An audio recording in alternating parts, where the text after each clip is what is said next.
श्री स्वामी समर्थ. श्रावणाला सुरुवात झाली असून आज 28 जुलै श्रावणातील पहिला सोमवार आहे. हा महिना भगवान शंकराच्या आराधनेसाठी अतिशय महत्त्वाचा मानला जातो. त्यातूनच पहिला श्रावणी सोमवार खूपच खास असल्याने या दिवशी व्रत व महादेवाची पूजा करण्याचे विशेष फळ मिळते. श्रावणातील पहिला सोमवार हा सर्व भक्तांसाठी विशेष महत्त्वाचा मानला जातो. भोळ्या शंकराची पूजा अर्चा केल्याने भगवान भोले बाबा प्रसन्न होऊन आपल्या भक्तांच्या सर्व मनोकामना पूर्ण करतात. श्रावणी सोमवारच्या व्रताची शिवामुठाची कहाणी आहे, त्यामुळे अनेकांसाठी श्रावणातील सोमवार हा खासच असतो. काही जण या दिवसापासूनच 16 सोमवाराच्या व्रताला देखील सुरुवात करतात. मराठी वर्षातील अनन्यसाधारण महत्त्व असलेला हा श्रावण महिना सुरू झाला असून आषाढी देवशयनी एकादशीला ब्रह्मांडाचे पालककर्ते भगवान श्री विष्णू योग निद्रेत जातात. त्यामुळे चातुर्मासार काळात ब्रह्मांडाचे पालकत्व भगवान महादेव शिवशंकराकडे असते. श्रावण महिना शिवपूजनासाठी सर्वोत्तम मानला जातो. श्रावण महिन्यातील प्रत्येक सोमवारी शिवशंकराचे विशेष पूजन करून शिवामूठ वाहिली जाते. श्रावण हा शिवपूजनासाठी अतिशय महत्त्वाचा, पवित्र आणि शुभ मानला जातो. श्रावणी सोमवारी केल्या जाणाऱ्या शिवपूजनात जलाभिषेक, रुद्राभिषेकालाही विशेष महत्त्व असते. शिवपूजन करणे शक्य नसल्यास भक्तिभावाने केवळ एकच बेलाचे पान शिवाला वाहिल्यास पूर्ण पूजेचे पुण्य प्राप्त होते. श्रावणात शिवप्रतीकापैकी एक असलेला रुद्राक्ष धारण करणे सुद्धा खूपच लाभाचे मानले जाते. श्रावण सोमवारी संपूर्ण दिवस उपवास करावा, तो दुसऱ्या दिवशी सोडावा. सोमवारी सकाळी लवकर उठून नित्यकर्मे उरकल्यानंतर श्रावणी सोमवार व्रताचा संकल्प करावा. यानंतर महादेव शिवशंकराचे ध्यान करावे. ओम नमः शिवाय या मंत्रोच्चारणासह शिवशंकराची तर ओम नमः शिवाय या मंत्रोच्चारासह पार्वती देवीची यथोचित षोडोपचारे पूजा करावी. पूजा अर्चा करून या दिवशी एकभुक्त राहावे. माता पार्वतीने भगवान शंकरांना मिळवण्यासाठी शिवामुठीचे व्रत केले होते आणि त्यामुळे श्रावणी सोमवारी वेगवेगळ्या धान्याची शिवामुठ भगवान शंकराला वाहिली जाते. पहिल्या सोमवारी तांदूळ, दुसऱ्या सोमवारी तीळ, तिसऱ्या सोमवारी मूग, चौथ्या सोमवारी जवस तर 5व्या सोमवारी सातू असे वाहिली जाते. अविवाहित मुली देखील हे शिवामुठीचे व्रत करू शकतात. संपूर्ण श्रावण महिनाभर आपल्या जवळच्या शिवमंदिरात किंवा आपल्या घरी शिवांच्या पिंडीवर श्री रुद्रसहित विविध स्तोत्रांचा अभिषेक, जलाभिषेक करावा. तर श्री रुद्राभिषेक सेवा केल्याने काय मिळते किंवा काय होते? भगवान शंकर हे कुबेरांचे स्वामी तथा मालक असून ज्या घरात नित्य भगवान शंकराची सेवा होते तेथे आर्थिक स्थैर्य लाभते, कर्जबाजारीपणा कमी होतो. रुद्रवाचन करत असताना भगवान शंकराच्या पिंडीवर केला गेलेला अभिषेक तसेच रुद्रयंत्रावर केल्या गेलेल्या अभिषेकाचे तीर्थ हे अमृता समान असते. सर्व प्रकारच्या व्याधी, रोग व दोष या तीर्थांनी नाहीसे होतात. असाध्य आजार बरे होतात.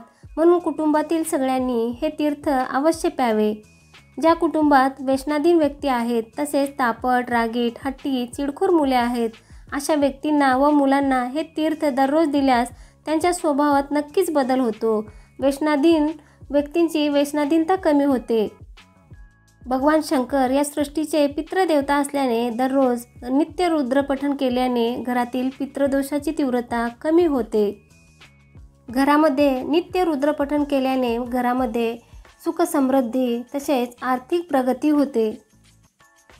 कोणतीही पूजा करत असताना गणपतीची सर्वात आधी पूजा केली जाते.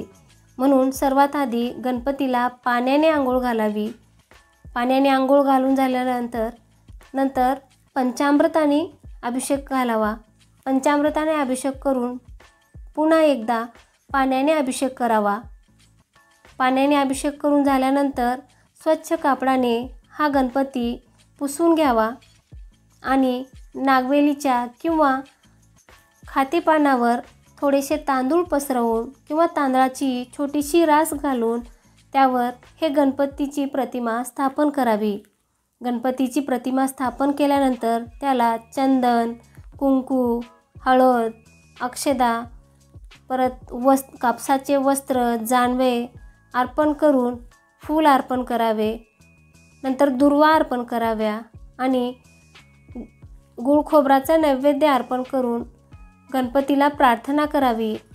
वक्रतुंडे महाकाये सूर्यकोटी समप्रभा निर्विघ्नं कुरु मे देव सर्व कार्येषु सर्वदा अशी प्रार्थना करून गणपतीला धूप, दीप, अगरबत्ती ओवाळून पुढील पूजेला सुरुवात करावी। गणपतीची पूजा करून झाल्यावर रुद्रयंत्राला पाण्याने अभिषेक करून घ्यावा। पाण्याने अभिषेक करून झाल्यावर पंचामृताने स्नान करून घ्यावे।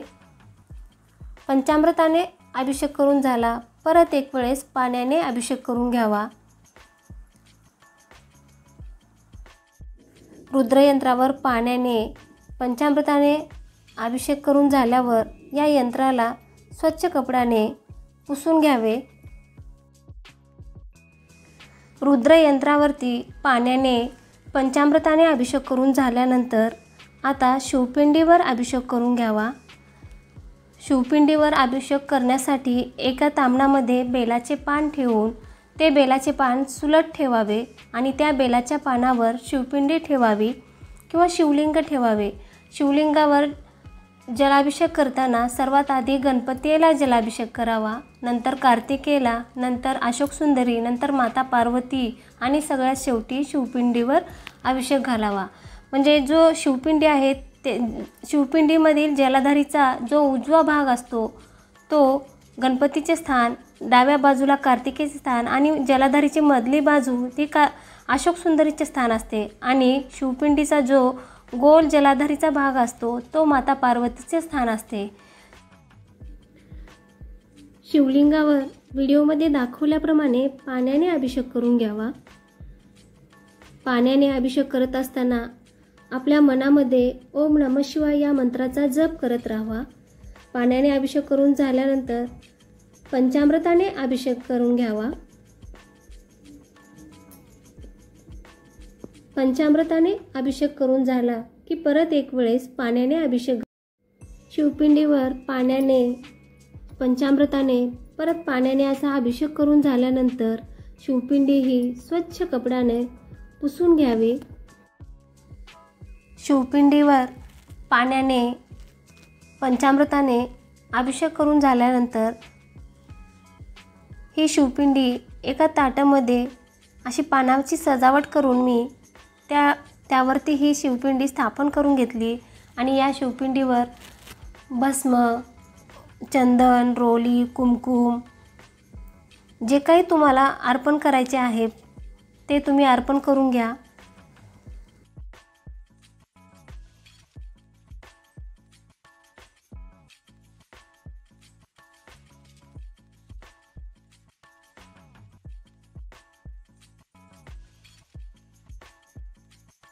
शिवपिंडीवर बेलपत्र वाहत असताना बेलपत्राच्या देठाकडील जो फुगीर भाग असतो तो काढूनच शिवपिंडीवर बेलपत्र वाहावे, त्याशिवाय भगवान शंकर ते स्वीकार करत नाहीत।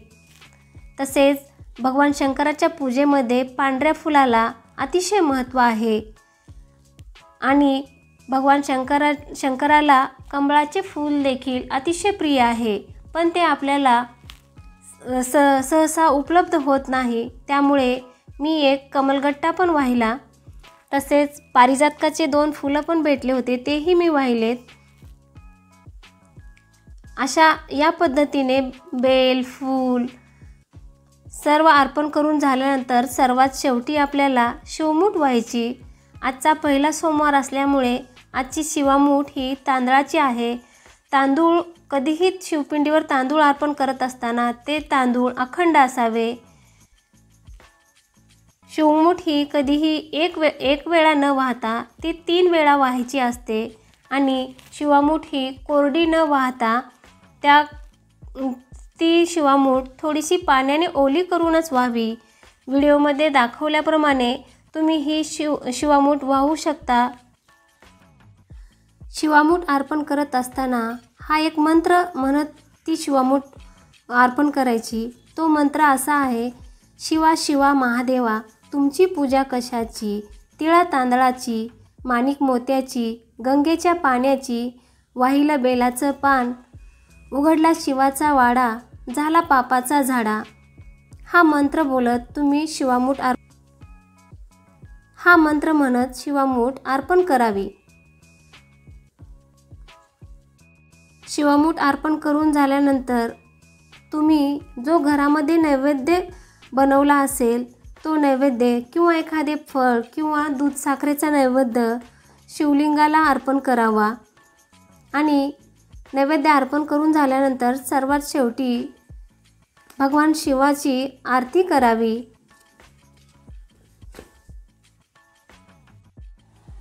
आरती करून झाल्यानंतर भगवान शंकराला नमस्कार करावा आणि जो शंकराला नैवेद्य दाखवला आहे तो आपल्या जेवणामध्ये ग्रहण करावा।